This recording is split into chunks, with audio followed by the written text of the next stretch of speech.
여러분 안녕하십니까? 추락을 거듭하고 있는 윤석열 대통령의 국정 지지율이 20% 아래로 떨어졌습니다.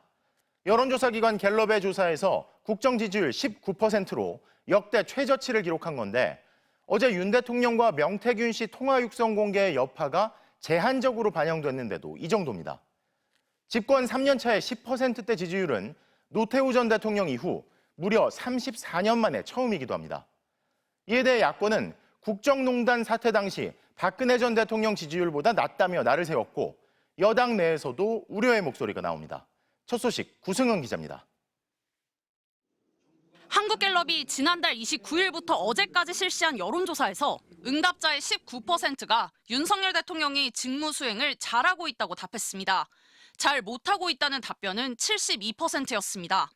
긍정평가는 취임 뒤 역대 최저치, 부정평가는 최고치입니다. 지난 4월 총선 이후 23%로 떨어진 지지율은 7개월째 20%대를 못 벗어나다가 결국 처음으로 10%대로 떨어진 겁니다. 모든 지역에서 부정평가가 높았는데 보수 지지세가 강한 대구, 경북에서도 긍정평가는 18%에 불과했습니다. 일주일 전보다 8%포인트 떨어지며 서울보다도 지지율이 낮았습니다. 연령별로도 전 연령대에서 부정평가가 더 많았는데 70대 이상에서도 마찬가지였고 60대에선 지난주보다 7%포인트 떨어졌습니다. 민주화 이후 3년 차에 10%대 지지율이 나온 건 노태우 전 대통령 이후 34년 만에 처음이었습니다.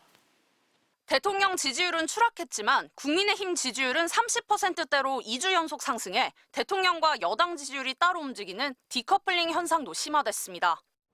부정평가 이후 1위는 2주 연속 김건희 여사 문제였습니다. 조사기간 3일 중 마지막 날 윤석열 대통령과 명태균 씨의 통화 육성이 공개됐는데 한국갤럽은 반향이 차후 더 드러날 것으로 보인다고 분석했습니다. 더불어민주당은 8년 전 국정농단 국면에서의 박근혜 전 대통령 지지율보다 낮아 이미 심리적인 탄핵 상태라고 지적했습니다.